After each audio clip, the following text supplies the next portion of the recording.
I found myself at the age of 16 arrested for first-degree murder. Ronald Olivier shot and killed another teenager in New Orleans on Christmas Day 1991. Tried as an adult, he faced the possibility of the death penalty. 12 people that really don't know anything about me is about to make a decision on whether I live or die. And I don't want to die. As the jury deliberated, Ronald cried out to God.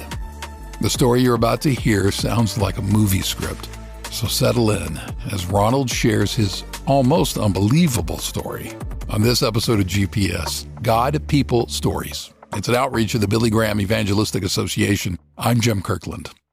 It might come as a surprise to you that all of us will face a sentencing. Every one of us. Here's how Billy Graham said it. The Bible says we have all sinned. What will be the charges against you at the judgment of God? The charges will be that you have broken God's law, that you have willfully transgressed his moral law. We are guilty. However, there is good news, which we'll hear Billy Graham share a little later on in this episode. But if you're in need of some good news now, if you're unsettled and not at peace with God, you don't have to wait. Go to findpeacewithgod.net and see how Jesus Christ can come into your life right now. That's findpeacewithgod.net. GPS. God. People. Stories. Hey, my name is Ronald Olivier. I grew up in the inner cities of New Orleans, Louisiana, and I come from a broken home where I spent weekends with my father, some holidays and some summers with him, and most of the school years with my mother. Growing up, Ronald sometimes attended Catholic Mass with his mom, and other times he went with his dad to a Baptist church. Two things you didn't have a choice about in the household was going to school and going to church. It wasn't no question. You were going there. I grew up like that until probably about the age of 14, 15. He says his mom became a little more lax about church attendance as he got older, but not his dad. Ronald loved his father and looked up to him. So when he moved 500 miles away to Jacksonville, Florida, it broke Ronald's heart. That really hurt me. I felt abandoned. My little juvenile mind couldn't really process that. And I just felt like he left me. And I was really angry. And right around the same time, it was the late 1980s, the crack epidemic took place. And so crack floods my neighborhood, and along with drugs always follows violence. At 11 years old, Ronald witnessed a murder. I was looking out the window and I heard two guys arguing. They're having an altercation, and one guy pulls out a gun and starts shooting the other guy. And he lay there and bleed, and before you know it, the police ambulance came and he was pronounced dead on the scene.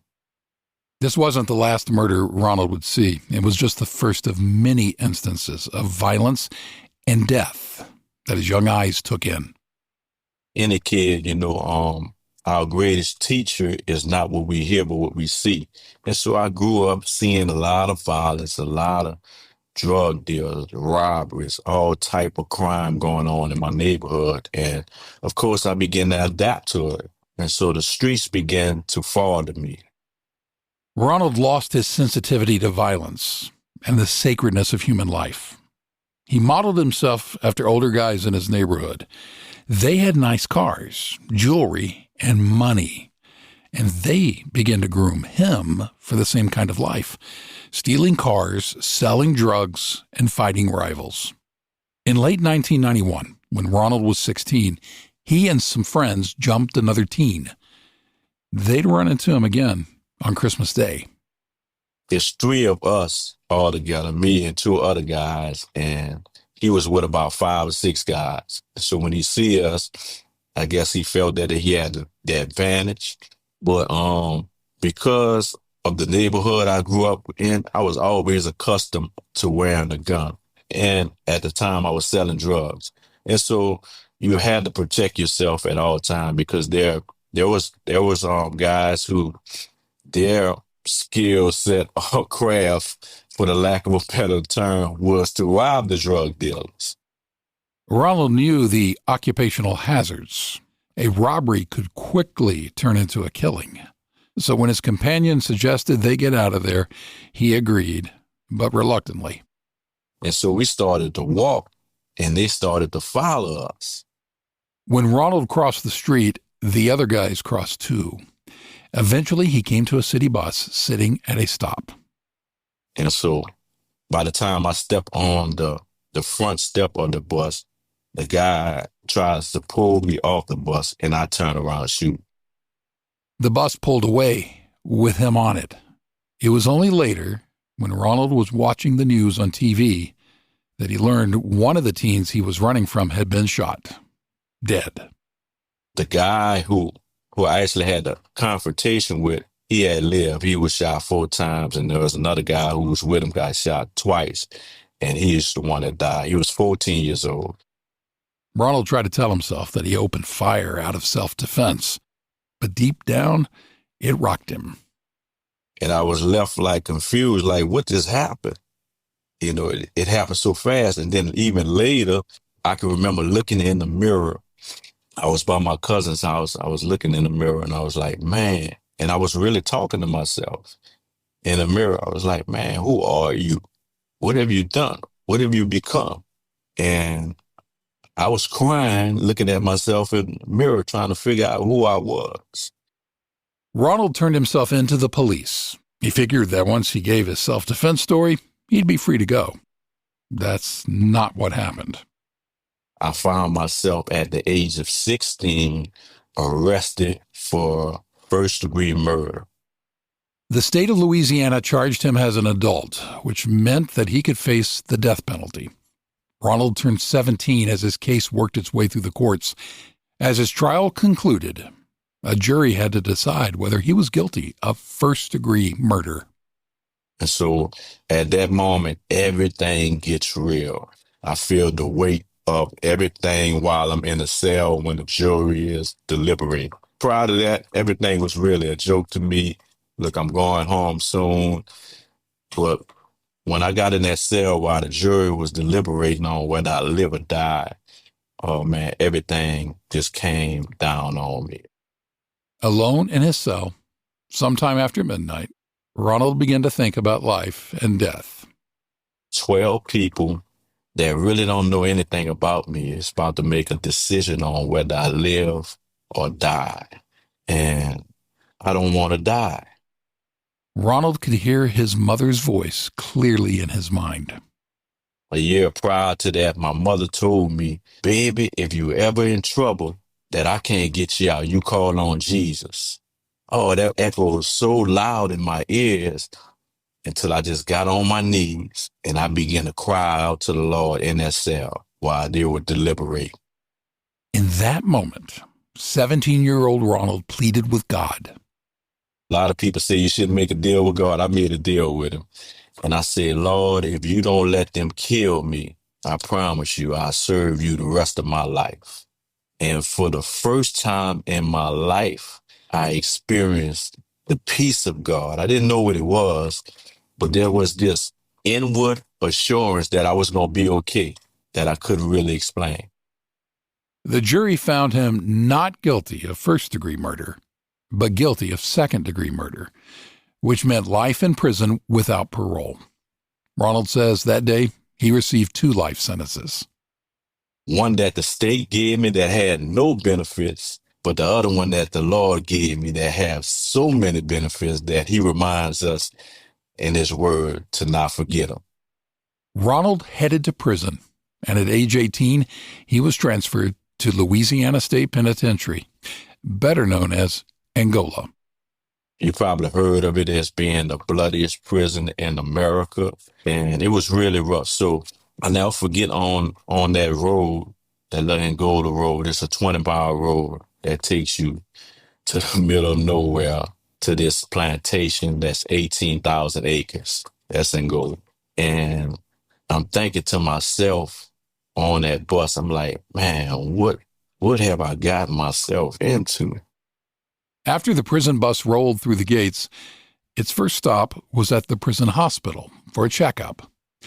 Everyone inside stared at this tall, skinny teenager.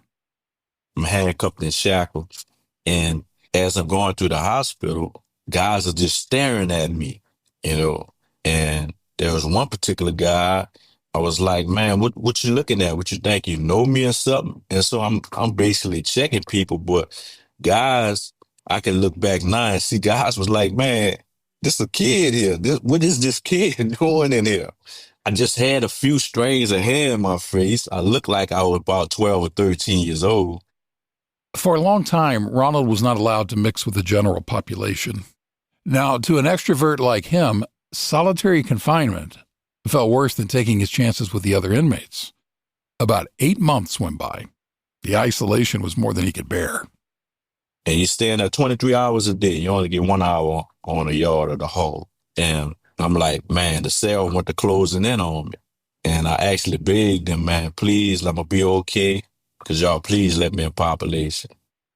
Finally, the guards let Ronald begin to mix with the other prisoners. Looking back, he can see the timing was God's protection and provision. God was really protecting me. And he was sending me around the right people that was willing to help me and not hurt me. Because in that cells, when I prayed that prayer in that cell, man, a lot changed in my life. One by one, Ronald met people who took time for him, including an inmate counselor who became a father figure and helped Ronald get his GED. And then amazingly, in 1995, Angola established an extension center there with the New Orleans Baptist Theological Seminary. And so I ended up joining it. It offered up until 4 years for a bachelor's degree in Christian ministry. And I remember getting in, I got in there about 1999, and I was really in college. Ronald earned his bachelor's in Christian ministry and immediately put that degree to work. They would give you a little area in the prison, and you're responsible to minister to those guys in that area. Bring religious material, make sure they have Bibles or what have you, counsel them. Another part of our job was to bring a death message. If the inmate had family member that died, the chaplain's department or security would contact the inmate minister in that area, and we would bring them that message and just sit there and lay alongside of them. Many inmates went into ministry through the Bible college program. If you can believe it, Angola had such an abundance of prisoner pastors, the warden at the time decided to send some of them out to other prisons as missionaries. Ronald sensed God calling him to serve in that way. He was transferred to another prison, which had established a church for its inmates. The pastor of that prison congregation was scheduled to be released from prison the night Ronald arrived. And then the chaplain tells the congregation, okay, I want to introduce y'all to y'all new pastor, Pastor Ronald Olivier. I'm like, man, what is going on here? And so I had just got off the bus. They already had, the church was completely functioning. They had all ministers, a lot of other ministers on staff that were waiting to be next.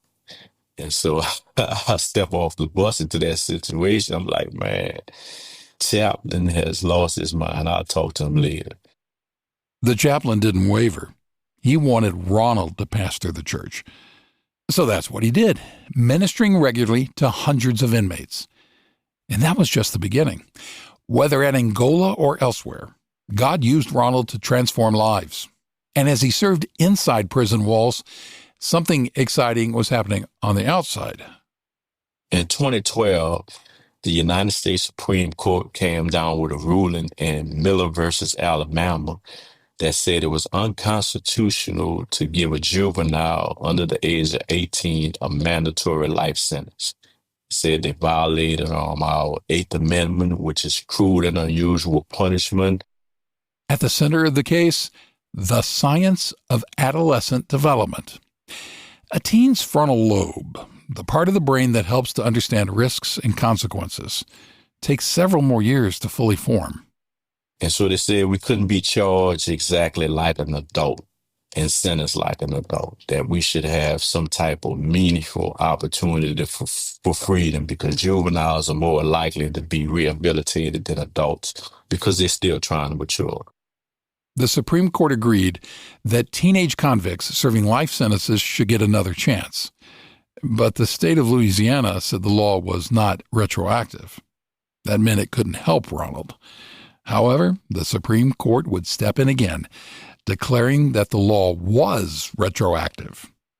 And so Louisiana had to develop a law to remedy that. And they came with a legislation that said after 25 years, if you was a juvenile with life sentence, you are eligible for parole.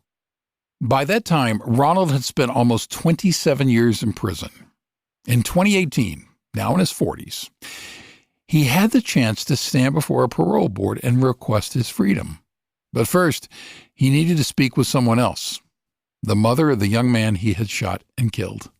Ronald told her that he took full responsibility for his actions and prayed she would find a way to forgive him.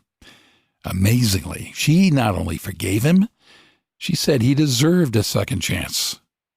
November 2018, I went on a parole board and had a unanimous decision that I'd be freed. And 2018 of November, I walked out of the prisons free.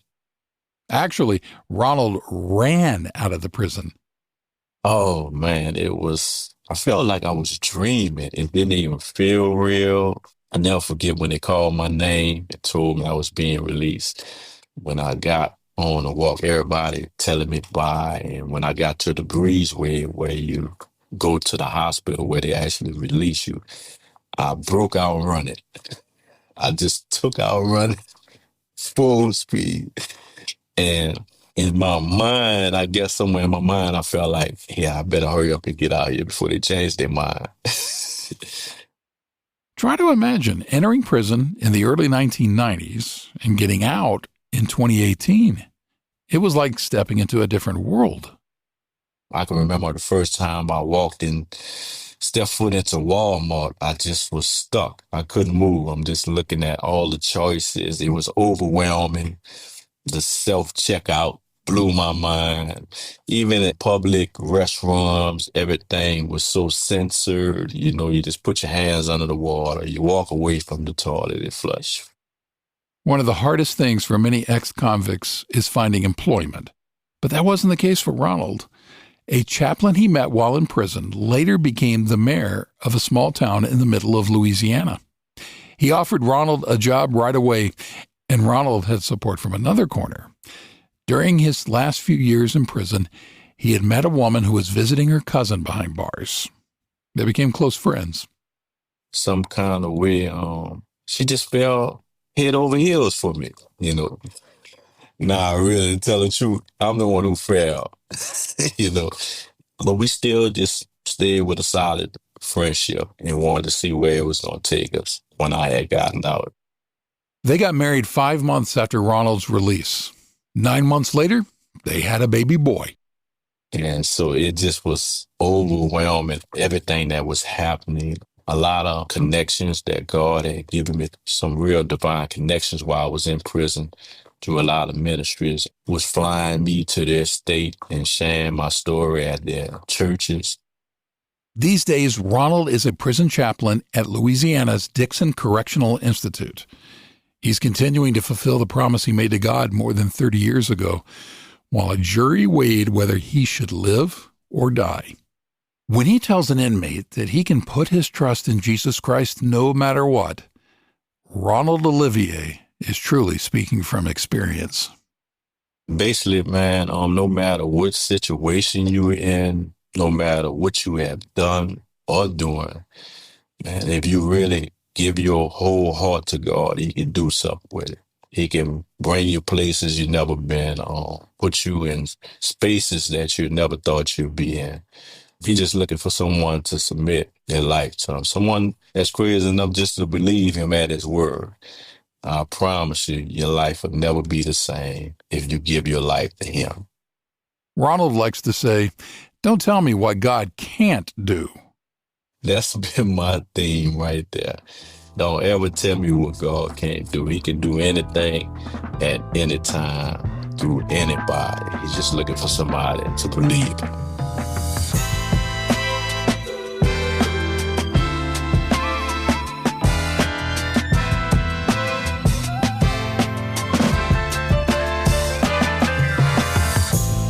Today we met Ronald Olivier, who spent over a quarter century in prison for second-degree murder and now ministers in prison to inmates as their chaplain. If Ronald's story of committing his life to Jesus Christ has stirred you to realize you need to make Jesus Christ Lord of your life, go to findpeacewithgod.net and click on Begin a Relationship with Jesus. That's findpeacewithgod.net. You can also find this link in our show notes. We mentioned earlier that Ronald's life story reads like a movie script. In a few minutes, we'll hear about what might be next in the script for the prison chaplain. You're listening to GPS, God, People, Stories, a podcast production of the Billy Graham Evangelistic Association. The Bible says we have all sinned. What will be the charges against you at the judgment of God? Billy Graham. The charges will be that you have broken God's law, that you have willfully transgressed His moral law. Some of you listening to me are saying, God certainly won't judge me. I'm not a bad sinner. I've never committed very many sins.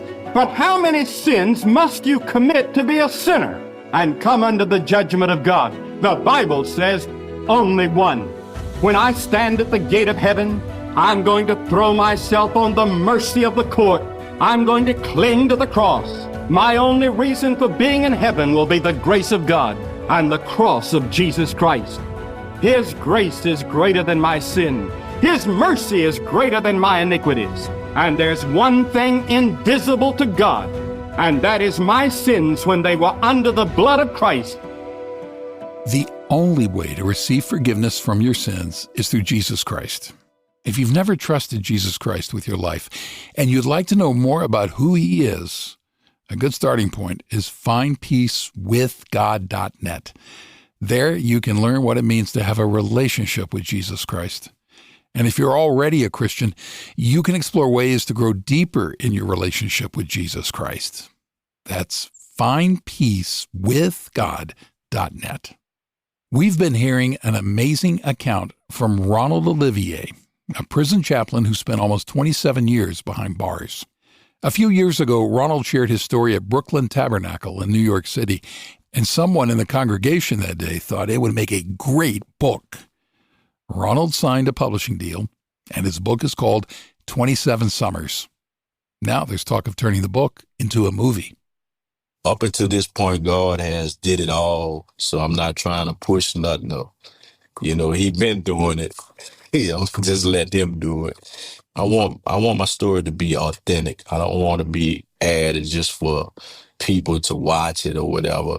We really want to stay authentic and just trying to find the right person for that. I would watch that movie. We'll be praying that it happens and that the script stays true to the real story of what God has done through Ronald's life. Something else to keep in your prayers this week, the United States of America. As the country approaches its 250th birthday this July 4th, Franklin Graham and the Billy Graham Evangelistic Association are calling on Christ followers across the nation to pray for our country. Please consider joining us. You can get more information at onenationundergod.com.